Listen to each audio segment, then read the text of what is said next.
거기 눈에 들어오는 것이 하나가 있었는데, 외국인들이 한국의 그 통조림 번데기를 먹는 챌린지 하는 그런 먹방인지 유튜브를 보게 됐습니다.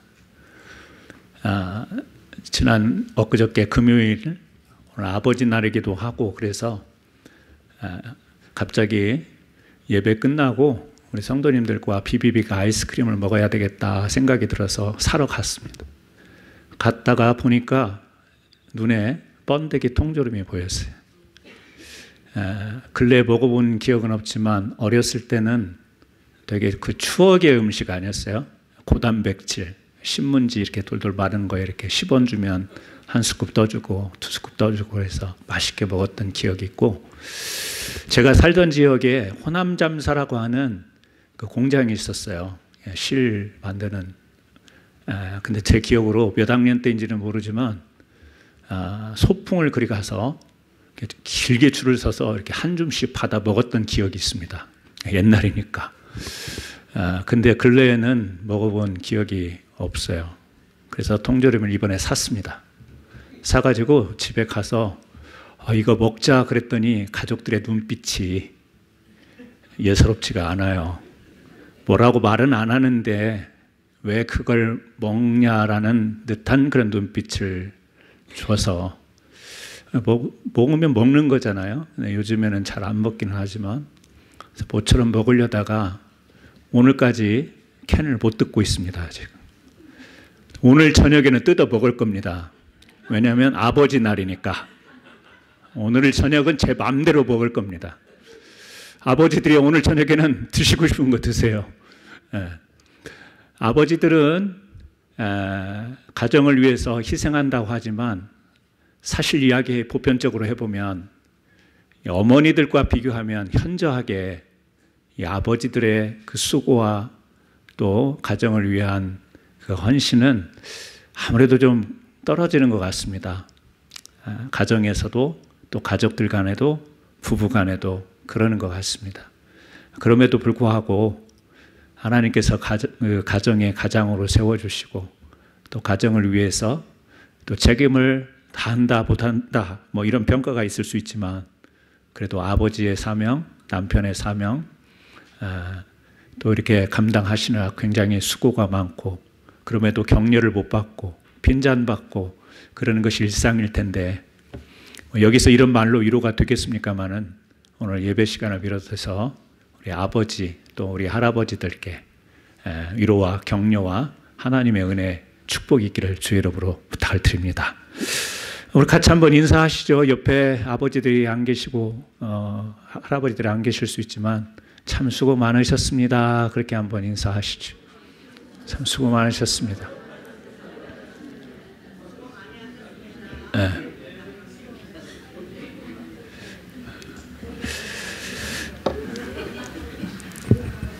오늘 본문 말씀을 통해서 우리가 계속해서 잠언서의 말씀을 나누기로 했죠.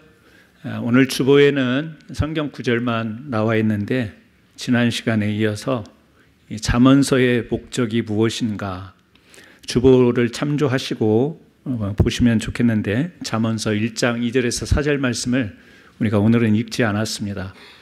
지난주에 잠언서를 이 솔로몬이 기록한 이유를 1장 2절부터 4절에 언급을 했는데, 지혜의 훈계를 알게 하려고, 명철의 말씀을 깨닫게 하려고, 그 다음에 지혜롭게 공의롭게 정의롭게 정직하게 행할 일에 대하여 훈계받게 하려고, 또 그리고 어리석은 자를 슬기롭게 하기 위해서 이 잠언서를 기록했다. 이렇게 성경 서두에 정리를 했습니다.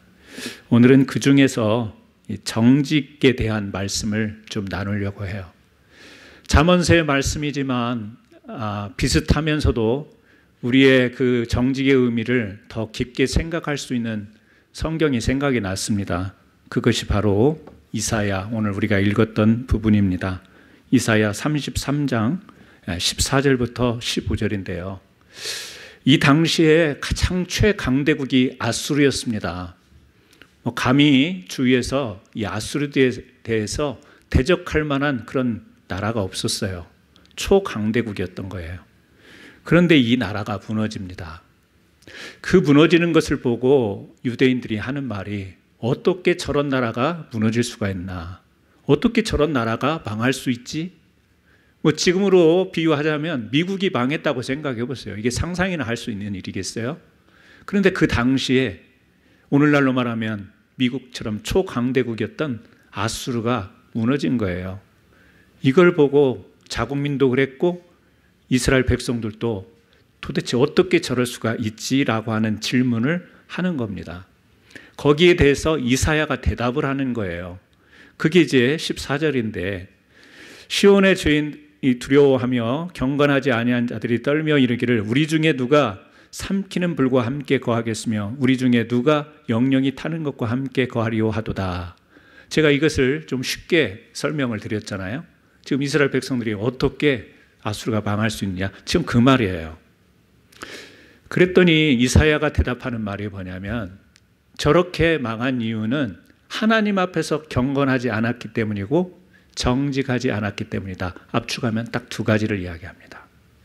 경건이에요. 하나님 앞에 경건하지 않은 나라는 잠깐은 강대하게 보이고 아주 힘이 있어 보이지만 언젠가는 하나님의 공의와 정의 앞에서 무너지게 돼 있다. 지금 이사야는 그런 이야기를 합니다. 그것을 15절에 이렇게 이야기해요. 오직 공의롭게 행하는 자, 정직히 말하는 자, 토색한 재물을 가성히 여기는 자, 손을 흔들어 뇌물을 받지 아니하는 자, 귀를 막아 피 흘리는 꾀를 듣지 아니하는 자, 눈을 감아 악을 보지 아니하는 자, 쭉 열거를 하죠. 그러니까 이런 일들이 어디에 있었냐면 아수르에 있었다. 근데 아수르에만 있었겠어요? 유대인 안에서도 있었던 거죠. 뭐 아수르 유대인들에게만 있었겠어요? 당시에 세계의 모든 나라 열방에 이런 일들이 있는 거 아니에요? 공의가 무너지고 정직이 무너지고 또 뇌물이 오고 하고 토색하고 이런 일들이 만연했던 거예요. 그래서 이사야는 이런 이유로 인해서 무너진 거야. 아무리 군대가 강하고 강력한 왕이 있는 것처럼 보이지만 이런 게 무너지면 무너지는 거야 라고 지금 이야기를 하는 거죠. 그러면서 16절에 그는 높은 곳에 거하리니 견고한 바위가 그의 요새가 되며 그의 양식은 공급되고 그의 분은 끊어지지 아니하리라. 정직하고 공의를 지키고 정의를 지키는 사람들은 무너지지 않아. 망한 것 같지만 무너지는 것이 아니야. 망하지 않아. 지금 그 이야기를 반어적으로 하고 있는 거예요. 여러분 그렇습니다. 우리가 성경을 통해서 항상 우리 신앙의 중심에 두는 것은 하나님을 경외하는 것입니다. 이사야 33장 6절 말씀에도 여호와를 경외함이 내 보배니라. 아멘이십니까? 여호와를 경외함이 내 보배니라. 우리가 잠언서를 살피고 있지만 잠언서 1장 7절에 여호와를 경외하는 것이 지식의 근본이다 그랬는데요. 9장 10절에 같은 맥락으로 여호와를 경외하는 것이 지혜의 근본이다 이렇게 이야기를 하고 있습니다. 그러니까 하나님을 잘 우리가 믿고 하나님의 말씀을 뜻을 따라 살아가는 것, 이 경외함, 이게 지혜인 거예요. 이게 우리의 산 지식이 되는 겁니다. 그런데 오늘 이사야서에서 이 정직을 지금 여기서도 15절에 정직히 말하는 자, 정직이라는 단어가 나오잖아요. 미국의 내비게이터 선교회의 사역자인 제리 화이트가 이런 책을 썼어요. 정직, 도덕, 그리고 양심이라는 책을 썼는데요. 이 책에서 이 정직의 다양한 이해를 소개하고 있어요. 그걸 제가 추려서 4가지로 말씀을 드리면 우리가 정직이라고 하는 일반적인 이해가 있는데 모든 사람들이 다 그렇게 알고 있죠. 일반적으로 정직이라는 것은 거짓말하지 않는 것이다. 두 번째는 법률적 이해인데요. 정직이라는 것은 법을 잘 지키는 것이다. 법을 어기면 부정직한 사람이 되는 것이고 법을 잘 지키면 정직한 사람이다. 이렇게 이야기를 합니다. 세 번째는 내면적 이해예요. 정직은 각 개인의 양심의 문제다. 양심에 거리끼지 않게 살아가는 사람이 정직한 사람이다. 이렇게 이야기합니다. 그리고 네 번째는 우리 성서적 이해, 성경적 이해입니다.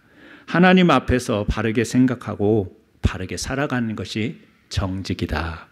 그러니까 사실 우리가 정직이라는 간단한 단어 하나를 던지지만 우리 생각으로, 마음으로, 우리가 실천으로 우리가 살아가면서 정직이라는 말을 쓸 때는 이 다양한 일반적인 이해도 해당이 되고 법률적인 이해도 해당이 되고 우리 양심의 문제도 연관이 되어 있고, 그런데 우리 믿음의 사람들은 더더욱 하나님의 말씀에 대한 이해로서 정직이라는 것은 하나님 앞에서 바른 것이다, 이런 것들을 다 지금 이해하고 있지 않습니까? 그런데 생각보다 정직의 문제는 쉬운 문제가 아니라는 것을 제가 말씀 서두에서 먼저 드립니다. 여러분, 법을 잘 지키는 것이 우리가 정직한 일이 되지만 법이라고 하는 것은요, 계속 바뀌어요. 법은 바뀝니다. 이 세상에 주어진 사회법은요, 바뀌게 돼 있어요. 옛날에는 법적으로 그것이 죄가 됐던 것이 오늘 법에는 죄가 되지 않는 문제가 있어요. 쉽게 우리가 주변에서 알 수 있는, 우리 한국에 보면 간통죄라는 게 있었는데요. 지금 이 간통죄가 이제는 법적으로 죄가 되지 않아요. 그래서 이 사회에 도대체 윤리와 도덕의 입장에서 막 혼선이 오기도 하고 그렇습니다. 전에는 이게 분명히 국가에서 법으로 정해놨던 건데 이제는 저축이 간통죄라고 하는 죄가 없어진 거예요. 마리화나가 불법이었는데 지금은 막 합법화되는 이런 주들이, 스테이시 많이 생겼습니다. 법이라고 하는 것은 그 시대와 상황에 따라서 바뀌는 거예요. 양심이라고 하는 것도 내 양심이니까, 양심은 이건 바뀌는 게 아니지라고 생각할지 모르지만 여러분이 얼마나 변덕스러운지 아시죠? 사람이라는 존재가 얼마나 변덕스러운지 아시죠? 그 말은 뭐냐면 내가 생각하는 기준이 늘 수시로 바뀌어요. 이게 옳다고 생각하면 이게 맞는 거지. 어제 그렇게 이야기해놓고 오늘 가서는 이게 맞는 것이 되는 것이 뭐냐면 자기 생각이며, 또 자기 생각을 이야기할 때는 그 기준을 뭐냐면 자기 양심에 두는 거거든요. 나는 내 양심에 꺼리낌이 없어.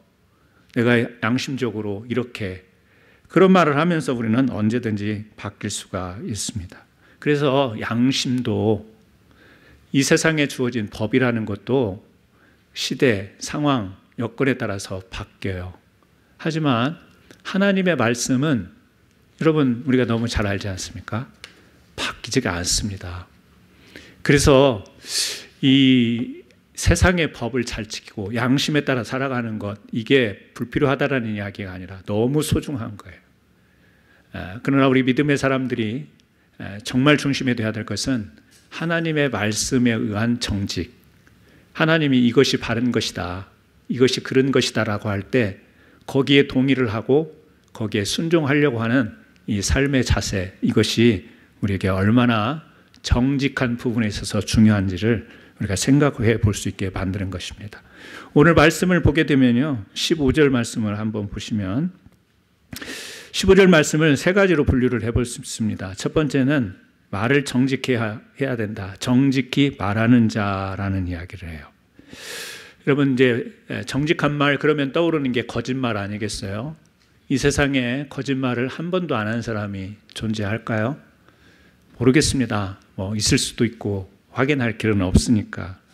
그러나 거짓말이라고 하는 것, 그것을 했느냐 안 했느냐라기보다는 여러분, 이제 우리는 말씀 앞에서 이 거짓말도 생각해 보는 거죠. 우리는 하나님의 형상을 따라 지음을 받았다고 합니다. 성품인데요. 성품 부분이에요. 그러니까 거짓말을 하게 되면 하나님의 이 형상을 따라 지음받은 우리 성품이 훼손된다, 그런 이야기가 되겠죠. 다시 말하면 하나님이 우리를 거룩한 존재로 그렇게 여겨주셨는데 자신의 존엄성이 내가 거짓으로 말하는 것으로 인해서 훼손이 되어지는, 그러니까 우리의 성품, 또 우리의 존엄성, 한 인간으로서의 존엄성이 나의 거짓 되어지는 말로 인해서 훼손이라는 표현이 맞을지는 모르겠지만 그렇다라고 하는 것입니다. 거짓말은 다른 사람의 해를 끼치기 이전에 내 자신 스스로를 약화시키는, 이것을 초래하게 되는 거죠. 거짓말은 우리 사람들과의 관계에서 신뢰를 깨트리지 않습니까? 저 사람 거짓말쟁이네, 나한테 거짓말했네 라고 우리가 그렇게 거짓말을 들었을 때 우리 마음속에 드는 것은 신뢰가 깨지는 거잖아요. 사람과의 관계는 유대감이지 않습니까? 친밀감이 형성이 되어야 좋은 관계가 유지가 되는데, 유대감이 깨지고 친밀감이 깨지는 이유 중에 하나가 뭐냐면 거짓말 때문에 그렇습니다. 작은 건데 기분 되게 나쁘거든요. 뭐 그거 좀 그랬다고 넘어갈 수 있는 부분이고, 그렇지만 그것이 우리의 마음을 굉장히 흔들어 놓는 것이거든요. 그래서 거짓말을 하게 되면 신뢰가 파괴되고 관계가 깨어지는 문제가 발생합니다. 가정에서도 보면 부부 간에도 그렇고요, 부모 자식 간에도 그렇습니다. 형제 간에도 거짓말을 하게 되면 가족 관계야 억지로 떼어놓을 수가 없는 관계지 않습니까? 혈연 관계인데, 그럼에도 불구하고 가족인데도 마음이 상하게 되어 있습니다. 우리가 직장이나 일터, 비즈니스 하면서도 어떤 이익을 추구하기 위해서, 또 단순히 이익만이 아니라 편하니까, 편의를 생각해서, 또 어떤 것은 처벌을 피하기 위해서 이 거짓말을 하게 되는 경우도 흔합니다. 그래서 우리는 이 거짓말을 거짓말하면 안 돼, 굉장히 도덕적인 엄격한 규례의 말이지만 실제 살아보면 그렇냐라는 거예요. 아니요, 참 어려운 부분입니다. 내가 잠깐 살짝 내 양심에 그렇게 꺼리낌이 없는 거짓말을 하면 내가 좀 편할 수가 있는데, 내가 어떤 징벌을, 처벌을 피해갈 수 있는데, 내가 불이익을 받지 않을 수 있는데 라고 생각을 하게 되다 보면 우리도 모르는 사이에 정직이라는 경계선이 분명하지가 못한 그런 삶을 넘나들게 되어 있습니다. 양심적으로도 그렇고 법에도 저촉이 되지 않는, 그러면서도 하나님 앞에서도 설마 하나님이 이것 때문에 나를 지옥 보내시겠어?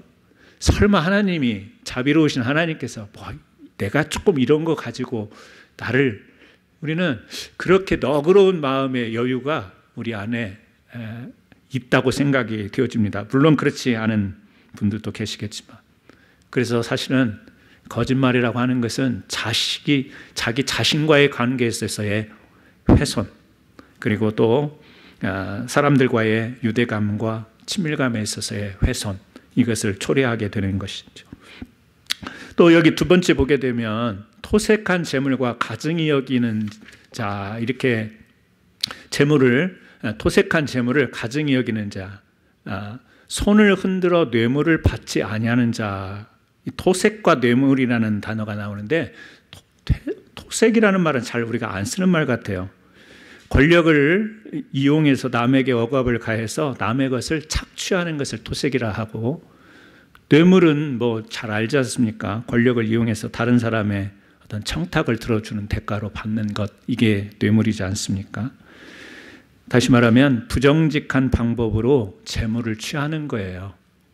이것이 우리 사회에 이제 부정부패의 원초가 되기도 하고, 우리 사회에서 흔히 볼 수 있는 그런 모습들 아니에요?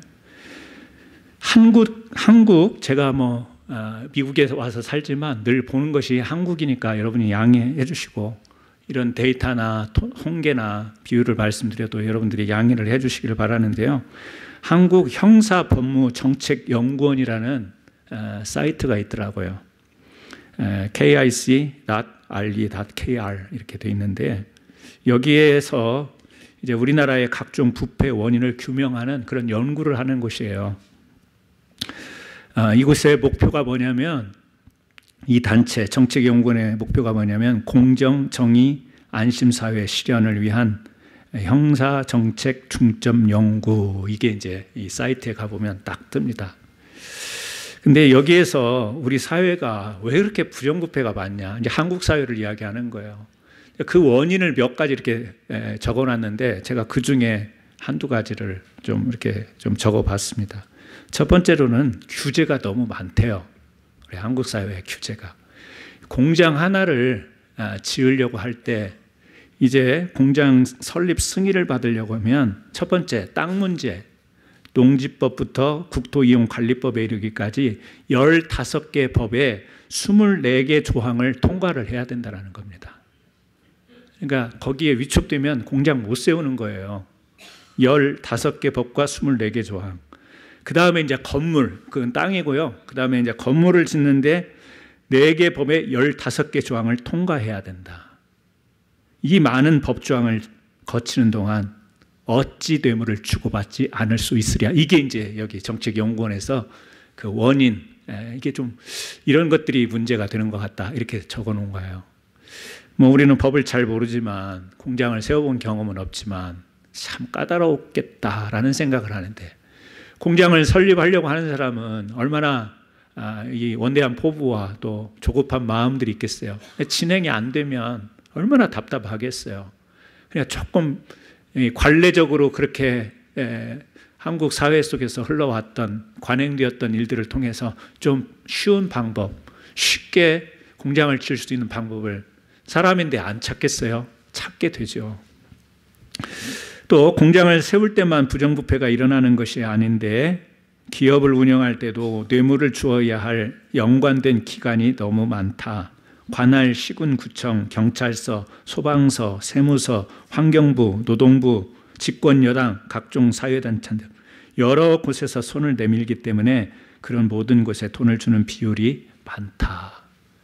뭐 이게 새삼스러운 이야기 아니죠? 여러분 다 아시는 내용들 아니겠어요?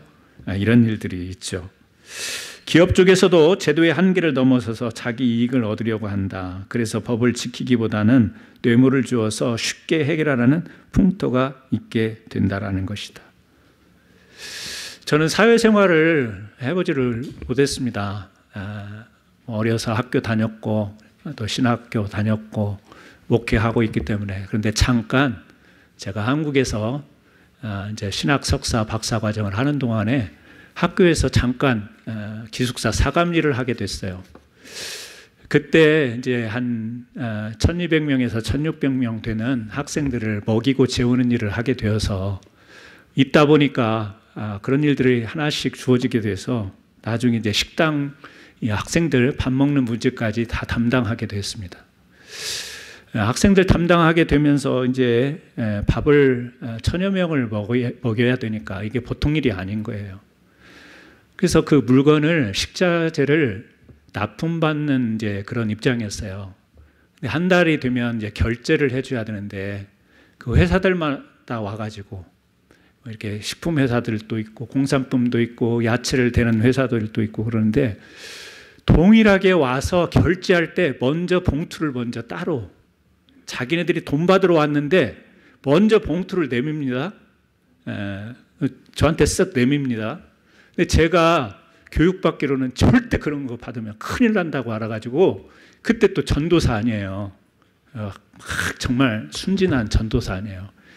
안 된다고, 큰일 난다고, 이거 받으면 큰일 난다고, 안 된다고.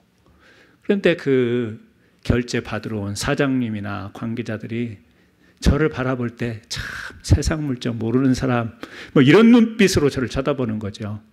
그리고 실제적으로 그런 소문이 밖에서 있더라고요. 왜냐하면 천안 지역에 단국대 있고요, 단국대, 상명대, 순천향대, 또 뭐 여러 대학교들이 그쪽에 많아요. 근데 기숙사 협회라는 게 있는데 그쪽에서 업자들이 이렇게 다니면서 이야기하면서 아무개 학교는 뭐 자기네들이 그렇다면서 뭐 그런 이야기까지 들려요.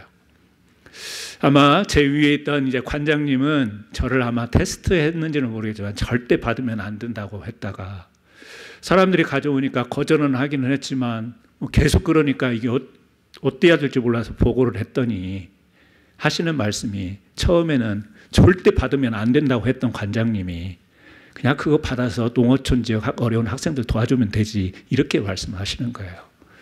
그래서 그렇게 하기로는 했는데 그 찜찜함이 계속 되었죠.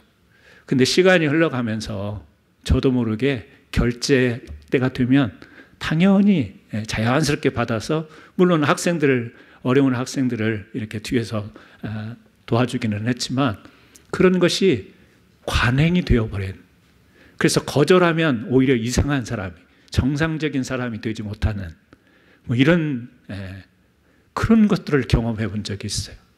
그러면서 또 이제 학교에 기숙사 건물이 여러 채니까 1년에 한 번씩 소방검열을 받는데요. 소방검열을 나오면 소방서에서 자꾸 제가 볼 때는 아무 이상이 없어요. 철저히 준비를 했는데 계속 다음에 다시 재검열. 몰랐다니까요. 왜 그러는지를 몰랐어요. 나중에 또 관장님이 이야기를 해주시는 거예요.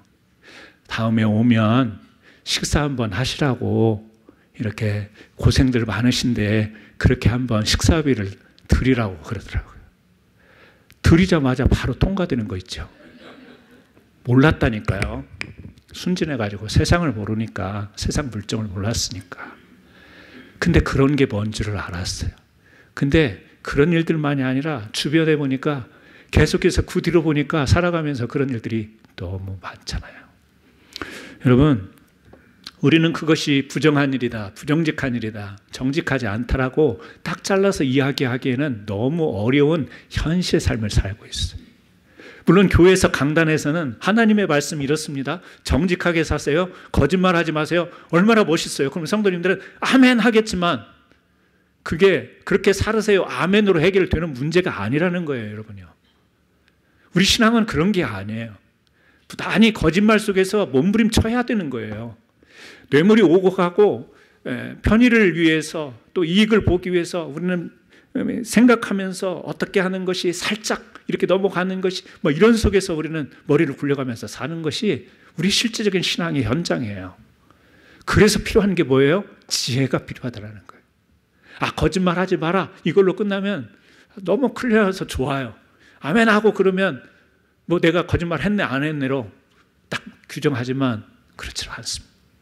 그래서 왜 지혜의 부분에 이 정직의 부분이, 물론 정직한 것은 하나님의 우리에게 주신 성품에 바른 것이니까 그렇게 받아들일 수 있지만 지혜와 정직을 연관해서 우리가 이 지혜를 생각할 때 이 정직, 그러면 정직이라는 것도 지혜라는 말을 통해서 이럴 때는 이렇게 적용하고 저럴 때는 적용하고 이럴 때는 적용해야 되느냐, 제 생각에는 그게 맞는 것 같아요.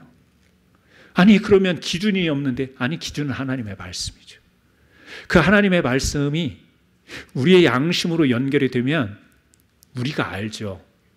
이것을 통하여서 첫째는 하나님의 영광과 하나님이 나를 주신 존엄과 또 하나님이 나를 거룩한 백성으로 그렇게 살아가기를 원하시는 하나님의 뜻에서 이것이 바른 것이 아니지라고 하는 것을 말씀, 양심, 또 세상의 법, 이런 것들이 법의 준수가 되느냐 안 되느냐. 그런데 정말 극한 갈등의 상황이 생길 때가 있을 거예요. 세상 법을 따라가자니 이건 너무 하나님의 법에 맞지 않다.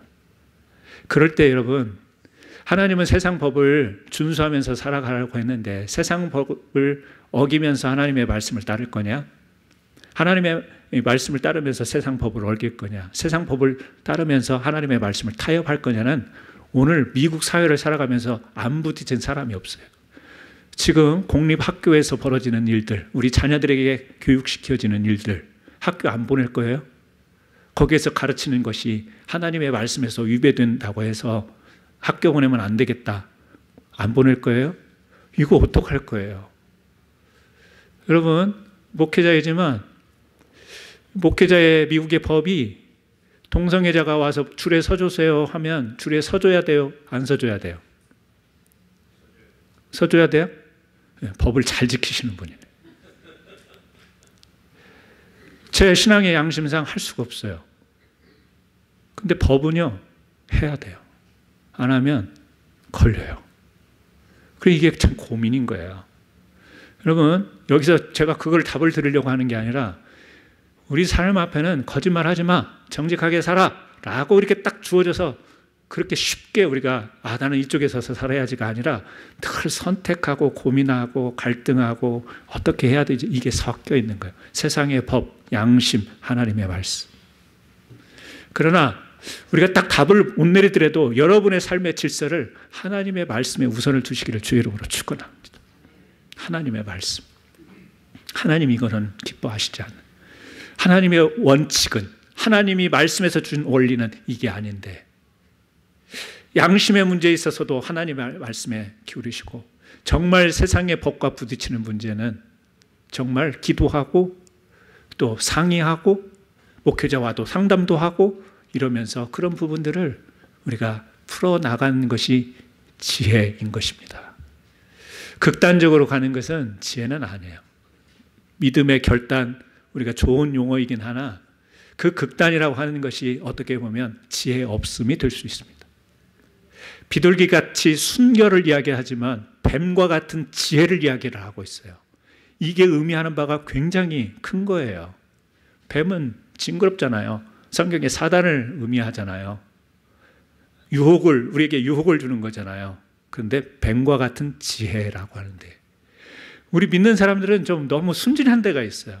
순수한 데가 있어요.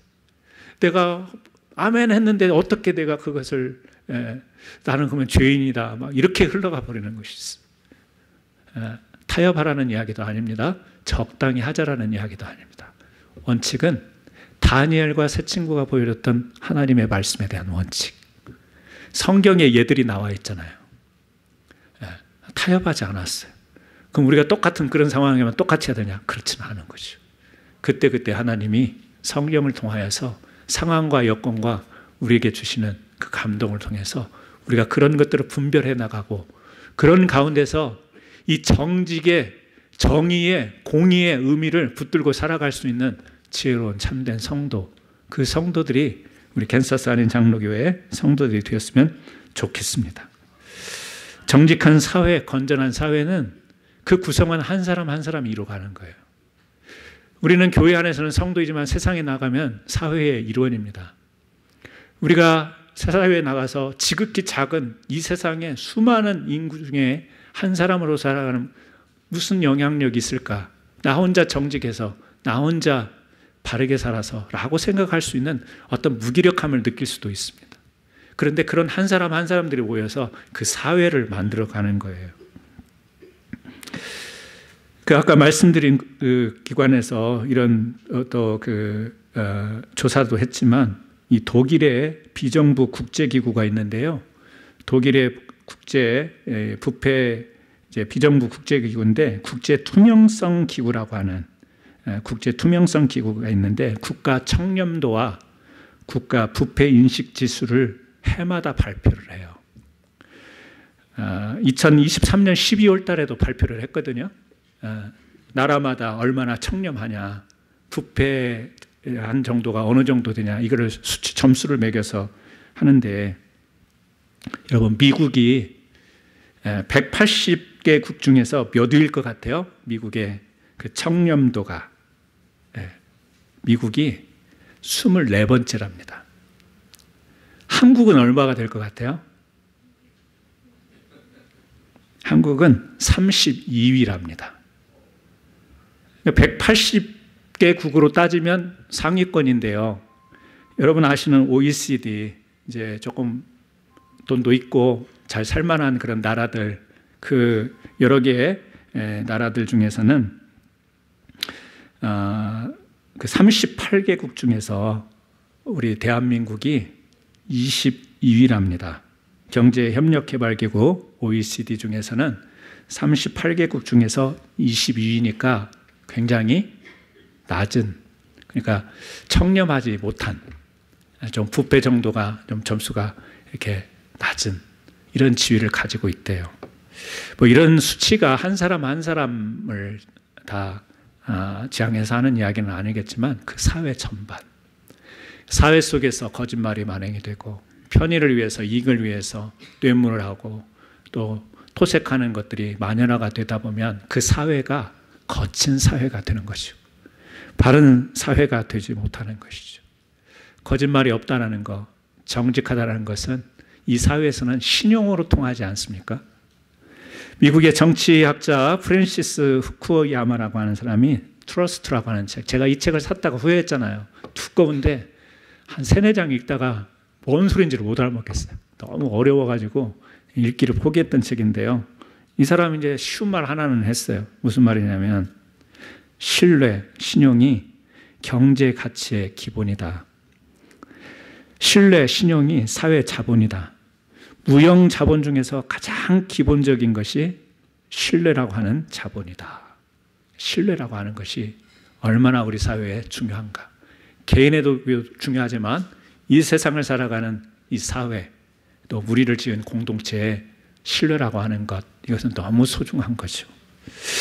자, 말씀을 마치려고 해요. 잠언서는 이제 솔로몬이 지혜서로 이렇게 기록을 했는데요. 왜 잠언서를 기록했는가 쭉 여러 가지 이야기를 하면서 이 정직에 관한 부분도 언급을 하고 있어요. 그런데 제가 말씀을 드렸죠. 그 지혜를 어떻게 한다고요? 훈계하려고. 근데 그 훈계의 뜻이 뭐예요? 훈련하려고 라는 이야기예요. 그러니까 정직이라는 부분도 우리가 어떻게 해야 되냐? 훈련해야 되는 부분이다. 저는 이 말에 정말 동감해요. 왜? 거짓말을 내가 목사인데 나는 거짓말하지 않습니다. 목사인데 나는 정직하게 삽니다라는 말을 할 수가 없어요. 우리 성도님들이 실망을 해도 할 수가 없어요. 오늘 또 저는 자회전할 때, 우회전할 때 법을 어기고 왔는데요. 교통법, 사회법이에요. 우리는 양심에 그냥 꺼리낌이 없이 그냥 이런 거는 문제를 크게 일으키지 않기 위해서라고 하면서 우리는 거짓말도 해요. 이런 것들에 만연해져 있어요. 그런데 그것이 정말 하나님의 말씀의 의도, 선한 의도, 또 그리고 사회법에 접촉되지 않고 우리가 공공의 유익과 나만이 아닌 우리가 함께 살아가면서 유대관계와 친밀감을 형성하고 건강한 사회, 바른 사회를 만드는 데서 이런 것들이 오히려 유익이 된다라고 하는 그런 판단의 지혜는 계속해서 우리가 시행착오를 겪으면서 경험으로서 배우면서 훈련으로서 가능한 것이기에 오늘 우리는 거짓말했다고 정죄하는 자리가 아니요, 우리는 또 정직하지 못하고 때문에 양심에 찔림 받으라고 하자는 이야기가 아니라 이런 것을 안고 있는 우리는 부단히 이 말씀을 생각하면서 특별히 잠언서를 보면서 우리가 훈련되고 훈련되어서 여러분들이 가는 곳에 정직한 열매가 맺혀지고 거짓이 아닌 진실이 꼽히는 그런 공동체와 교회와 사회를 이루어가기를 주의 이름으로 축원합니다. 우리 같이 한번 기도하시겠습니다. 오늘 좀 어려운 기도를 한번 하세요. 하나님, 참 어렵습니다. 거짓말 안 하는 거 어렵고 정직하게 사는 게 세상에서, 가정에서, 비즈니스 하면서, 직장에서, 또 우리 가족 관계 속에서 어렵지만 하나님, 우리가 하나님의 말씀을 알기에 이런 것들에 지혜를 주셔서 하나님이 원래 의도하셨던 그 거룩함과 화평함을 쫓을 수 있는 그 판단력, 지혜를 주옵소서. 우리 같이 한번 잠깐이지만 기도했으면 좋겠습니다. 기도하시죠. 하나님 아버지, 오늘 또 잠언서와 이사야 말씀을 통하여 저희들이 이 잠언서의 목적, 바로 정직을 훈련받는 일에 대해서 생각해 봤습니다. 우리가 살아가는 세상, 또 교회 안에서도 우리의 거짓말, 정직의 문제는 항상 우리 주위를 맴돌고 있습니다. 그러나 우리의 양심, 또 법과 또 하나님의 말씀의 법 안에서 늘 우리가 이것들이 어우러져 우리 자신이 어떻게 처신하고 어떤 말을 해야 되며 어떻게 살아야 될지를 늘 아버지 하나님 고민스러움을 안고 살아갑니다.